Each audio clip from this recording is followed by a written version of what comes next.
ఇక వంటిమిట్ట జడ్పీటీసీ ఎన్నికల్లో టీడీపీ అభ్యర్థి విజయం తథ్యమని జనసేన నాయకులు అధికారి కృష్ణ అన్నారు. వంటిమిట్టలో ఇంటింటి ప్రచారంలో పాల్గొన్న అధికారి కృష్ణ ప్రజలకు కూటమి ప్రభుత్వం చేస్తున్న మంచి పనులను ప్రజలకు తెలియజేసి ఓట్లు అడుగుతున్నారు. ఒంటిమిట్ట అభివృద్ది కూటమి ప్రభుత్వంతోనే సాధ్యమన్నారు. CM Chandrababu, deputy CM Pawan Kalyan ఒంటిమిట్టను దేశంలోనే ఆదర్శంగా తీర్చిదిద్దుతారంటున్న జనసేన నాయకులు అధికారి కృష్ణతో మా correspondent Ramachandar face to face.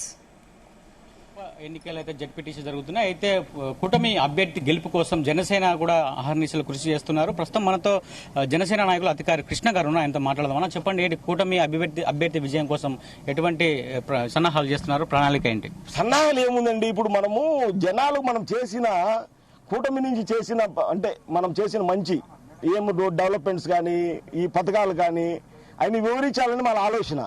Plus ఇక్కడ బై ఎలక్షన్ రావడం అనేది మా అదృష్టం. మా మండలానికి బై ఎలక్షన్ రావడం అనేది ఒంటిమిట్ట అదృష్టం. ఎందుకంటే ప్రతి ఒక్క ఫోకస్ బై ఎలక్షన్ అంటే ఎవడు పొలవపెట్టాల్సిన అవసరం, గవర్నమెంట్ పొలవపెట్టాలని కాదు, వాళ్ళ ఫోకస్ ఉంటుంది. ఇంతకుముందు వైఎస్ఆర్సీపీ జడ్పీటీసీ ఉండేవాడు, ఇక్కడ వైఎస్ఆర్సీపీ ఎమ్మెల్యే గెలిచినాడు అంటే వాళ్ళ దగ్గర దోచుకునే ఎర్రచందనము, శాండ్ డబ్బు, దండిగా మాఫియా డబ్బు అని దండిగా ఉంది దగ్గర. ఆ డబ్బుతో జనాలు పొలవ పెట్టి చేసుకున్నారు. ఇప్పుడు జరగదు.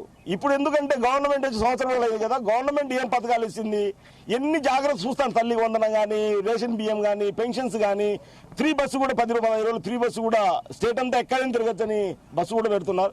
ఎన్ని ప్రజల్లో వాళ్ళ పాతకపోయినాయన్ని.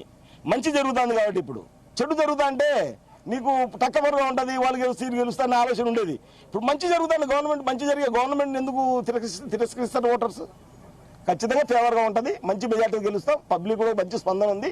మాకంటే ముందే చెప్తాను, మేము వేసే సైకిల్ అని చెప్తున్నారు. ఓకే, అయితే ఇక్కడ గొడవలు జరిగే అవకాశం ఏమైనా ఉందా? ఎందుకంటే పులివెందుల్లో మనం చూసాము, ఘర్షణ వాతావరణం ఉంది. అయితే ఇట్లా అటువంటి వాతావరణం ఏమైనా ఇక్కడ ఉందా? ఎలక్షన్ లో పోలింగ్ రోజు కావచ్చు చేస్తే వాళ్ళు వైఎస్ఆర్సీపీ వాళ్ళు చేయాలి. ఇక్కడ మా టీడీపీ కానీ, జనసేన కానీ, బీజేపీ కానీ గలాట చేసే ఆలోచన మేము లేము. ఇది మరో వెంకటేశ్వర స్వామి టెంపుల్ ఇక్కడ, అంటే మరో భద్రాద్రి శ్రీరామచంద్రుని టెంపుల్. ఈ ఏరియాలో గొడవలు జరగనీయము.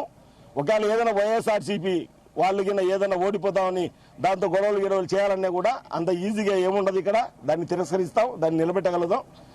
ఆ స్టామినా మాకుంది.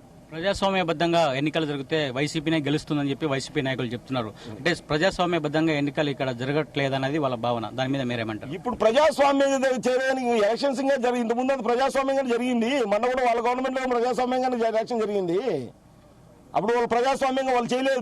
అప్పుడు మేమే వైఎస్ఆర్సీపీ గవర్నమెంట్ జడ్పీసీ కంటెస్ట్ చేయనిచ్చారా? అంటే అధికార దుర్వినియోగం చేస్తున్నారు. పోలీసులు కావచ్చు, చాలా మంది మంత్రులు, ఎమ్మెల్యేలు అందరికీ మోహరించి ప్రజలను ప్రలోభాలకు గురి చేస్తున్నారు అనేది వైసీపీ ఆరోపణ. దాని మీద ఏం చెప్తారు? నిన్న మొన్ననే వైఎస్ఆర్సీపీ గవర్నమెంట్ పోయింది.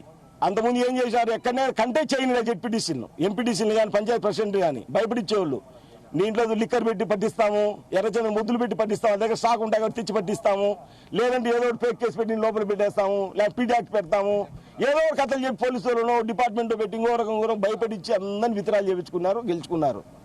మేము అట్లా చేయడంలే. ఇప్పుడు 11 మంది నామినేషన్లు వేసినారు ఇక్కడ. ఆ రకంగా దౌర్జన్యం చేసేవాళ్ళు అయితే కన్నా ఈరోజు నామినేషన్ వేయగలుగుతారా వీళ్ళు? అదంతా ఫేక్. ఒక మీడియా ఒకటి, వైఎస్ఆర్సీ మీడియా ఒకటి రాసుకుంటుంది, పేపర్ రాసుకుంటాను తప్ప ఆలోచన లేదు. ప్రజాస్వామ్యం ఇది. ఈ కూటమి ప్రభుత్వంలో ఈ ప్రజాస్వామ్యంలో అటువంటి దౌర్జన్యాలు జరగవు. సామరస్యంగా మన ఓటింగ్ ఇక్కడ ఎవరు ఓటు వాళ్ళు వేసుకోగలుగుతారు. అది ఎటువంటి సమస్య ఉండదు. ఓకే, ప్రజాస్వామ్యబద్ధంగానే ఇక్కడ ఓట్లు జరిపిస్తారు. అలాగే కూటమి విజయం కోసం అందరం కూడా అహర్నిశలు కృషి చేస్తున్నాం. ఖచ్చితంగా ఏదైతే ఒంటిమిట్ట కావచ్చు, పులివెందుల జడ్పీటీసీ కావచ్చు, ఈ 2 సీట్లు కూడా కూటమి కైవసం చేసుకుంటుందని చెప్పి వారు ధీమా వ్యక్తం చేస్తున్నటువంటి పరిస్థితి కనిపిస్తోంది. రామచంద్ర, జీ తెలుగు న్యూస్, ఒంటిమిట్ట నుంచి.